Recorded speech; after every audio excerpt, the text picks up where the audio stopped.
ایک ساتھ 45 بھی کم کر دیتا، پہلی بار 5، پھر دوسری بار 5، پھر تیسری بار 5، اس طرح 9 مرتبہ میں 5 نمازیں کم ہوئی. ایسا کیوں؟ اس کی حکمت، موسیٰ علیہ السلام بھی 5 ہی کم کرانے کے لیے پہلے بھیج رہے تھے، اور 5 کم کرائیے، اور 5 کم کرائی. وہ بھی ڈائریکٹ یہ کیوں نہیں کہتے کہ جائیے سیدھے 45 کم کرا کے آ جائیں گے؟ یہاں تینوں معاملات میں حکمتیں ہیں.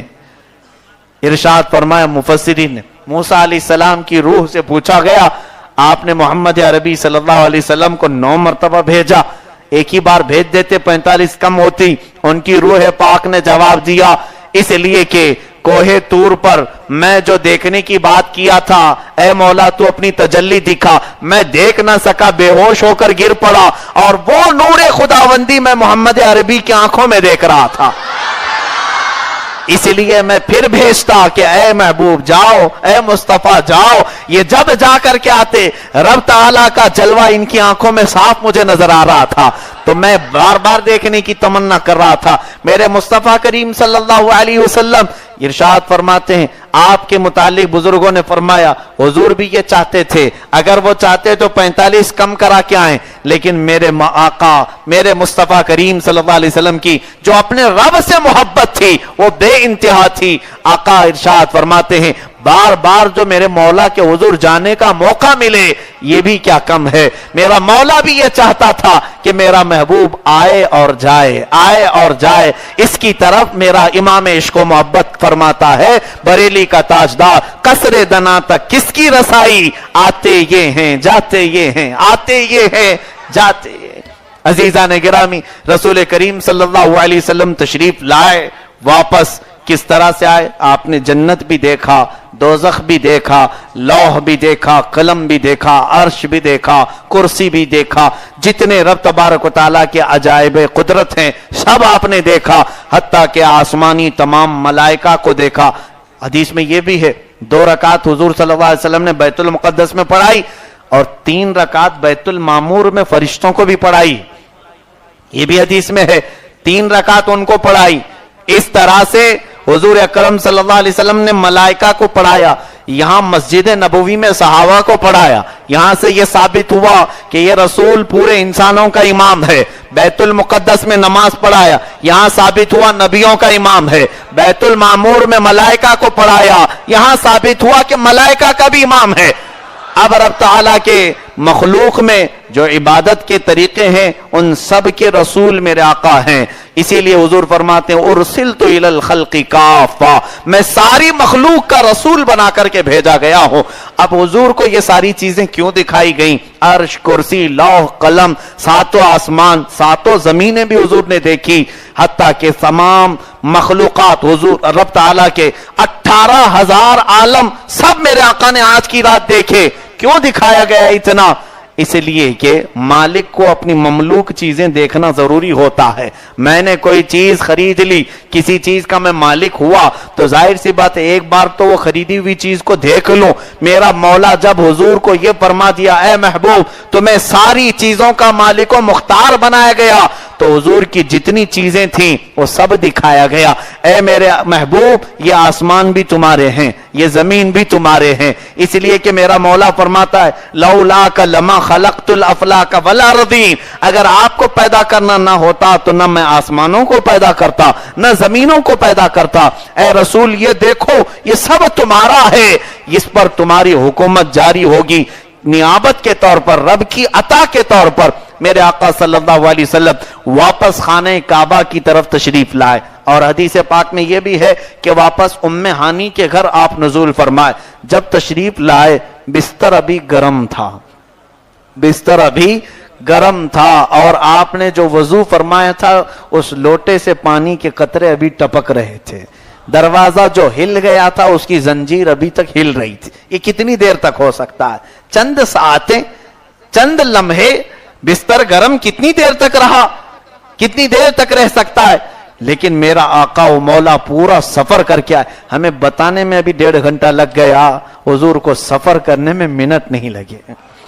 سفر کرنے میں لمحے نہیں لگے, واپس تشریف لائے, جوں کا توں ویسے ہی سب سے پہلے میرے آقا نے اس سفر کو ام ہانی کے پاس بیان کیا. صحابہ نے تو مان لیا, آمنا و صدقنا کہا, لیکن انکار کرنے والوں نے انکار بھی کیا.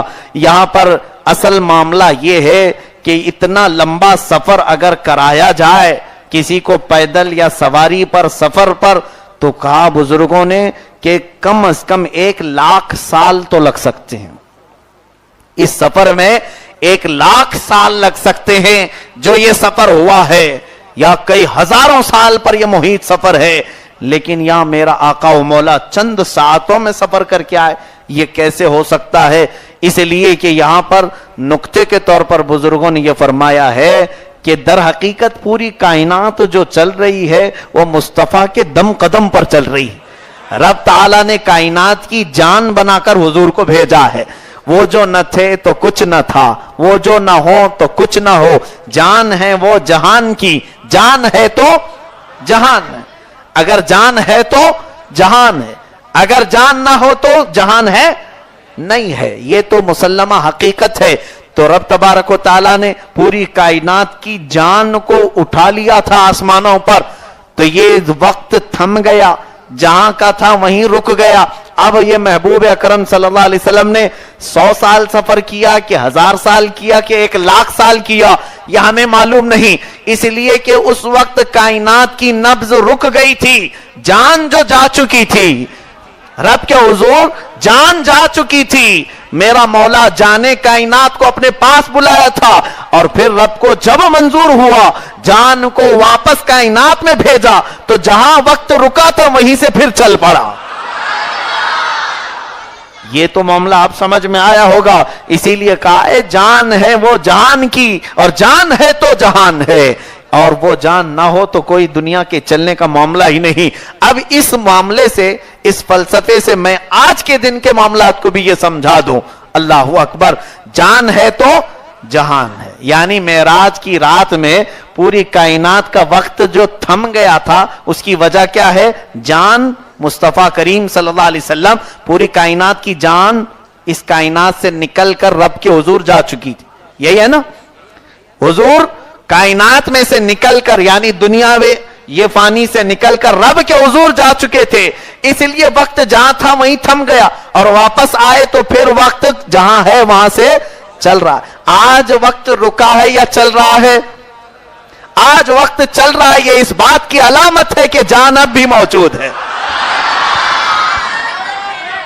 نعرہ تکبیر, نعرہ رسالت. وہ جو نہ تھے تو کچھ نہ تھا, وہ جو نہ ہو تو کچھ نہ ہو. جان ہے وہ جہان کی, جان ہے تو جہان ہے. آج ہمارے روز و شب جو چل رہے ہیں, آج ہماری کائنات میں جو ہوائیں ہیں, آج جو سورج اپنی چمک چھوڑ رہا ہے, آج جو چاندنی جھلملا رہی ہے, آج جو ستارے جگمگا رہے ہیں, یہ اس بات کا پتہ دے رہے ہیں کہ جان اب بھی موجود ہے, جان اب بھی موجود ہے. اور اگر یہ جان نہ ہوتی تو کائنات کی نبض پھر تھم جاتی, رک جاتی. اور جس دن مولا تعالی قیامت نازل فرمائے گا, اس دن محبوب اکرم صلی اللہ علیہ وسلم کو پھر اٹھایا جائے گا. حضور فرماتے ہیں سب سے پہلے میدان قیامت میں میں اٹھایا جاؤں گا. بعض بزرگوں نے فرمایا رسول کو کائنات سے اٹھا لینا ہی قیامت ہے. اور امام زمن فرماتے ہیں اب جو قیامت کا میدان سجایا جا رہا ہے, وہاں پر حساب و کتاب, یہ سب حدیثوں میں پڑھ چکے ہو, حساب کتاب ہوگا, اور اس کے بعد جنتی جنت میں جائیں گے, دوزخی دوزخ میں جائیں گے. اور اس سے پہلے بھی کیا کچھ ہونے والا ہے, اس سے پہلے بھی کئی ہزار سال کا ایک دن ہے. حدیث میں ہے پوری مخلوق آدم علیہ السلام کے پاس جائے گی, کہے گی کہ آپ سفارش کر دیں اللہ کے حضور, اللہ ہمارا حساب کتاب تو شروع کر دے. کہتے ہیں اذهبوا الى غیری, میرے علاوہ کسی اور کے پاس جاؤ, آج میں سفارش کرنے کے حق میں نہیں ہوں. حضرت نوح علیہ السلام کے پاس, ابراہیم علیہ السلام کے پاس, اسماعیل علیہ السلام کے پاس, سارے نبیوں کے پاس یہ قوم گھومتی رہی, پوری مخلوق. اور اس کے بعد پھر محمد رسول اللہ صلی اللہ علیہ وسلم کے پاس آئی. آپ نے فرمایا ٹھیک ہے, میں تو اسی لیے بیٹھا ہی ہوں, انا لہا, میں تو شفاعت کے لیے ہی ہوں. حضور نے سجدہ کیا, فرماتے ہیں میں سجدہ کروں گا, حمد بیان کروں گا, اور پھر سب کی طرف سے شفاعت کروں گا, سفارش کروں گا, حساب کتاب شروع ہوگا. یہ سارا معاملہ کیا رب تعالیٰ اس حساب و کتاب کا محتاج ہے؟ ہمارے اعمال مولا دیکھ رہا ہے یا نہیں دیکھ رہا ہے؟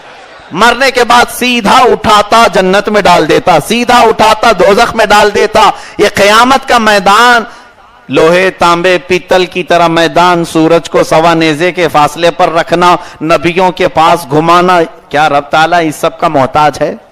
نہیں, وہ ہر ایک بندے کے اعمال دیکھ رہا ہے. پھر یہ سب کیوں کرایا جا رہا ہے؟ امام زمن فاضل بریلوی کے برادر محترم فرماتے ہیں فقط اتنا سبب ہے انعقاد بزم محشر کا کہ ان کی شان محبوبی دکھائی جانے والی. بات در حقیقت یہ ہے وہاں بھی مصطفیٰ کی شان دکھائی جانا ہے. اعلیٰ حضرت فاضل بریلوی فرماتے ہیں خلیل و نجی مسیح و صفی سبھی سے کہیں نہ بنی. خلیل و نجی مسیح و صفی سبھی سے کہیں نہ بنی. یہ بے خبری کی خلق پھری کہاں سے کہاں تمہارے لیے. زمین و زمان تمہارے لیے, مکین و مکان تمہارے لیے, چنین و چنا تمہارے لیے, بنے دو جہاں تمہارے لیے. یا رسول اللہ دہن میں زباں بدن میں ہے جہاں, ہم آئے یہاں اٹھے بھی وہاں, بس اس عقیدے پر ہمارا خاتمہ ہو جائے. عزیزان اکرامی, آخری باتیں میں عرض کروں. میرے آقا صلی اللہ علیہ وسلم کی معراج در حقیقت ایمان کو تازہ کرنے کے لیے ہے. ہم شب معراج جو مناتے ہیں, لوگ ہم سے ثبوت پوچھ رہے ہیں یہ کہاں سے ثابت ہے؟ یہ معراج کی رات منانا کہاں, کون سی کتاب میں ہے؟ آج عبادت کرنا کون سی کتاب میں؟ ذرا دل پر ہاتھ رکھ کر کے بتاؤ, 2 گھنٹے سے یہاں بیٹھے ہو, کیا تمہارے ایمان میں کچھ تازگی نہیں محسوس کر رہے ہو؟ میرے آقا کا ذکر سن کر کے, ان کے معراج کا تصور کر کے, کیا تمہاری آنکھوں میں میرے آقا کو دیکھنے کی تڑپ نہیں پیدا ہو رہی ہے؟ بس کسی اور ثبوت کی ضرورت نہیں. وہ ہر محفل ہمارے لیے دلیل ہے جس محفل میں میرے آقا کے دیدار کی طلب پیدا ہو جائے, میرے آقا سے قریب ہونے کی بات آ جائے. اب میں ہماری معراج بتا دوں. در حقیقت ہم بھی اپنی نماز میں معراج کر سکتے ہیں, کیونکہ میرے آقا نے فرمایا الصلاۃ معراج المؤمنین, نماز تم مومنوں کی معراج ہے. تم دن میں 5 مرتبہ معراج کرو. رب تعالیٰ کے حضور پہنچنے کا نام ہی معراج ہے. اور اس نماز میں بھی ایک تصور یہ باندھ لو. آج میں نماز پڑھنے کا ایک اور تصور آپ کو دے جاؤں. قاعدے میں بیٹھتے ہیں, 2 رکعت میں ہو کہ 4 رکعت میں, پہلے والے قاعدے میں آپ التحیات پڑھتے ہیں یا نہیں؟ میں پڑھتا ہوں التحیات للہ والصلوات والطیبات. اس کے بعد کیا ہے؟ السلام علیکہ ایھا النبی ورحمۃ اللہ وبرکاتہ. اس کے بعد کیا ہے؟ السلام علینا وعلی عباد اللہ الصالحین. اس کے بعد اشہد ان لا الہ الا اللہ وحدہ لا شریک لہ واشہد ان سیدنا محمدا عبدہ ورسولہ. یہ التحیات ہو گیا, اس کو تشہد کہتے ہیں. اس کے بعد درود ابراہیمی. اتنا تو تشہد واجب ہے. یہ آپ 2 رکعت والی نماز میں بھی پڑھتے ہیں, 4 رکعت والی نماز میں بھی پڑھتے ہیں. اب ذرا میں آپ کو بتاؤں یہ التحیات ہے کیا؟ التحیات للہ والصلوات والطیبات. اس کا معنی ہے تمام اچھائیاں, تمام پاکیزگیاں, تمام ستھرائیاں اللہ کے لیے. تمام تعریفیں, تمام اچھائیاں, تمام پاکیزگیاں اللہ کے لیے. السلام علیکہ ایھا النبی ورحمۃ اللہ وبرکاتہ. اس کا مطلب اے نبی تم پر سلامتی ہو اور اللہ کی رحمت اور اس کی برکت ہو. آگے سنو, والسلام علینا وعلی عباد اللہ الصالحین. ہم پر بھی سلامتی ہو اور اللہ کے نیک بندوں پر بھی سلامتی ہو. اشہد ان لا الہ الا اللہ, میں گواہی دیتا ہوں کہ اللہ کے سوا کوئی معبود نہیں. واشہد ان محمدًا عبدہ ورسولہ, اور میں گواہی دیتا ہوں کہ محمد صلی اللہ علیہ وسلم اللہ کے بندے اور اس کے رسول. یہ التحیات بھی میں نے بتایا, اس کا ترجمہ بھی بتایا. بات اب اس کے پس منظر کی ہے, کیوں پڑھایا جاتا ہے التحیات, یہ بھی سمجھ لو. آج بات ایسی ہے کہ جب میرے آقا معراج میں تشریف لے گئے, جب آپ براق کو چھوڑ دیا آپ نے اور رف بھی چھوڑ دیا, لامکاں کی طرف حضور کا سفر کی ابتدا ہوئی. اب رب تعالیٰ کے حضور جب جا رہے تھے, میرے آقا حضور اکرم صلی اللہ علیہ وسلم میرے مولا کے قریب جا رہے تھے, تب میرے آقا کی زبان سے یہ نکلنے لگے کلمات,